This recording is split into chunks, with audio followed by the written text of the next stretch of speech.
स्वागत है आपका आज के दिन भर की महत्वपूर्ण खबरों में। इस चैनल पर आपको सब पकी खबरें मिलेंगे। बढ़ेगा लॉकडाउन, 3 मई के बाद भी बंद रह सकते हैं स्कूल, मॉल और पब्लिक ट्रांसपोर्ट। इसके साथ अगली खबर, दफ्तरों में 4 मई से कामकाज शुरू। अगली खबर, 3 मई के बाद भी बंद रह सकते हैं स्कूल, मॉल और पब्लिक ट्रांसपोर्ट। इसके साथ ही जानेंगे और भी महत्वपूर्ण खबरों के बारे में। इससे पहले हमारे चैनल ग्रोस न्यूज को सब्सक्राइब करें। ये हमारे चैनल का फर्स्ट वीडियो है।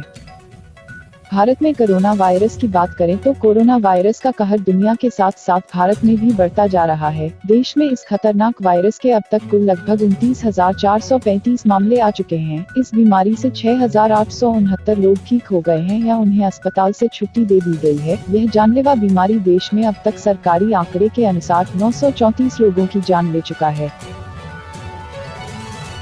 अमेजन और जियो मार्ट के बाद डिजिटल व्यवसाय के लिए पेटीएम मॉल ने की 10,000 किराना दुकानों के साथ साझेदारी। 100 से अधिक शहरों में करेगी डिलीवरी। पेटीएम मॉल ने 10,000 से ज्यादा किराना स्टोर्स, छोटे दुकानों और हाइपरलोकल डिलीवरी के लिए दुकानदारों के साथ साझेदारी करने का ऐलान किया है। कंपनी पिछले कुछ हफ्तों में अपने हाइपरलोकल ऑपरेशंस को बढ़ाने के लिए निवेश कर रही है और अब देश भर के 100 से अधिक शहरों में किराने की जरूरी सामग्री की डिलीवरी करेगी। अगले कुछ हफ्तों में पेटीएम इसे और शहरों तक पहुँचाने की योजना बना रही है। अमेजन और रिलायंस की दिशा में पेटीएम। हाल ही में अमेजन और वॉलमार्ट के स्वामित्व वाली फ्लिपकार्ट ने भी इसी तरह की योजना की घोषणा की है। वहीं रिलायंस जियो मार्ट की व्हाट्सएप के साथ साझेदारी भी इसी दिशा में एक कदम है। अब महामारी के दौरान ई कॉमर्स फर्मों के बीच बढ़ती दौड़ में पेटीएम मॉल भी शामिल हो रही है।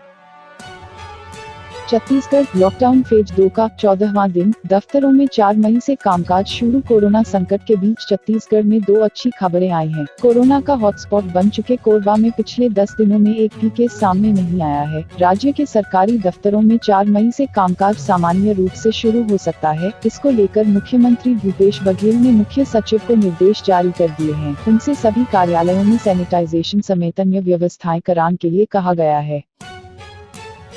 कोरोना का अंत, सिंगापुर के शोधकर्ताओं का आकलन। दुनिया से वायरस का 100% खात्मा। कोरोना वायरस से दुनिया त्राहिमाम कर रही है। अब तक 2 लाख से ज्यादा मौतें हो चुकी हैं। 30 लाख से ज्यादा लोग संक्रमित हैं। आधी आबादी घरों में कैद है। इस सब के बीच कुछ देशों में लॉकडाउन में ढील भी दी जा रही है। लेकिन लोगों के जेहन में सबसे बड़ा सवाल यही है कि आखिर कोरोना से दुनिया को मुक्ति कब मिलेगी? लॉकडाउन पूरी तरह खत्म कब होगा? हम पहले जैसी जिंदगी फिर से कब जी पाएंगे? इन्हीं सवालों के बीच में सिंगापुर से एक उम्मीदों वाली खबर आई है। Singapore university of technology and design के शोधकर्ताओं ने artificial intelligence driven data analysis के जरिए बताया कि दुनिया से कोरोना वायरस कब तक खत्म होगा। अध्ययन के मुताबिक दुनिया के सभी देशों से कोरोना का अंत 9 दिसंबर 2020 तक हो जाएगा। भारत से यह पूरी तरह 26 जुलाई तक खत्म हो जाएगा। अमेरिका में 27 अगस्त तक खत्म होने का अनुमान है। इसी तरह स्पेन में 7 अगस्त तक और इटली में 25 अगस्त तक पूरी तरह से कोरोना समाप्त होगा। शोधकर्ताओं के मुताबिक कोरोना खत्म होने के 3 अनुमानित समय। शोधकर्ताओं ने इस महामारी के समाप्त होने के 3 अनुमानित समय बताए हैं। इसके मुताबिक कोरोना 97% तक कब खत्म होगा, 99% और फिर 100% तक कब खत्म होगा, इसे ग्राफ के जरिए समझाया है। दुनिया के हर देश से कोरोना खत्म होने का संभावित समय भी बताया है। हालांकि शोधकर्ताओं ने यह स्पष्ट किया है कि उनके अनुमान की समय सीमा में थोड़ा बहुत परिवर्तन संभव है, क्योंकि अनुमान के मुताबिक चीन में कोरोना खत्म होने का समय 9 अप्रैल 2020 बताया गया था। इसी दिन चीन ने वुहान में लॉकडाउन को खोला था। हालांकि चीन में अभी भी कुछ मामले आ रहे हैं, लेकिन इनकी संख्या ज्यादा नहीं है। दुनिया से कोरोना के 97% केस 30 मई तक और 99% मामले 17 जून तक खत्म हो जाएंगे। शोधकर्ताओं ने यह आकलन दुनिया भर में रोजाना कोरोना के आने वाले नए केस, मौतों और ठीक होने वाले मरीजों के आंकड़ों के तुलनात्मक अध्ययन के आधार पर किया है। इसके मुताबिक दुनिया से कोरोना के 97% केस 30 मई तक, 99% केस 17 जून तक और 100% मामले 9 दिसंबर 2020 को समाप्त हो जाएंगे। भारत से कोरोना के 97% केस 22 मई तक, 99% केस 1 जून और 100% मामले 26 जुलाई 2020 तक समाप्त हो जाएंगे। अगर बात अमेरिका की करें तो यहाँ पर कोरोना के 97% केस 12 मई तक, 99% केस 24 मई तक और 100% केस 27 अगस्त 2020 तक खत्म होने का अनुमान है।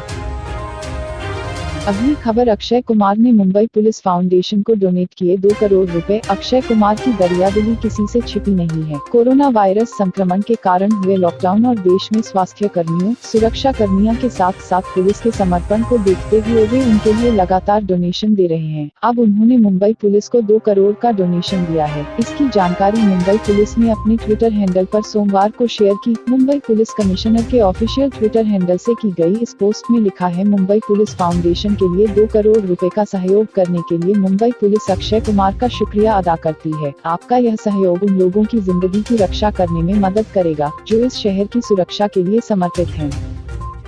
बढ़ेगा लॉकडाउन, 3 मई के बाद भी बंद रह सकते हैं स्कूल, मॉल और पब्लिक ट्रांसपोर्ट। देश में शैक्षणिक संस्थान, शॉपिंग मॉल्स, धार्मिक स्थल और पब्लिक ट्रांसपोर्ट 3 मई के बाद भी बंद रहने की संभावना है। एक अधिकारी ने न्यूज एजेंसी को बताया कि देश में 3 मई तक जारी लॉकडाउन बढ़ाया जाएगा या नहीं, इस पर हफ्ते भर में फैसला ले लिया जाएगा। अधिकारी ने कहा कि मुख्यमंत्रियों के साथ 3 घंटे तक चली वीडियो कॉन्फ्रेंसिंग के बाद जो डेवलपमेंट सामने आए हैं, उनके मुताबिक ग्रीन जोन में आने वाले जिलों में सीमित संख्या में निजी वाहनों के संचालन को मंजूरी दी जा सकती। बैठक के बाद के डेवलपमेंट से वाकिफ अधिकारी ने न्यूज एजेंसी को बताया कि ट्रेन और उड़ानों के हाल फिलहाल शुरू होने की कोई संभावना नहीं है। ट्रेनों और विमानों के नियंत्रित संचालन की शुरुआत संक्रमण के हालात को देखते हुए देश के कुछ चुने हुए हिस्से में मई मध्य के दौरान की जा सकती है। स्कूल, कॉलेज, मॉल्स, धार्मिक संस्थानों, पब्लिक ट्रांसपोर्ट, सामाजिक कार्यक्रमों पर रोक भी 3 मई के बाद जारी रह सकती है। लॉकडाउन के संबंध में फैसला शनिवार या रविवार तक लिया जा सकता है। वीडियो कॉन्फ्रेंसिंग के दौरान कुछ मुख्यमंत्रियों ने प्रवासी मजदूरों का मुद्दा भी उठाया। मुख्यमंत्रियों ने कहा कि दूसरे राज्यों फंसे ऐसे मजदूरों को राहत देने की व्यवस्था की जाए।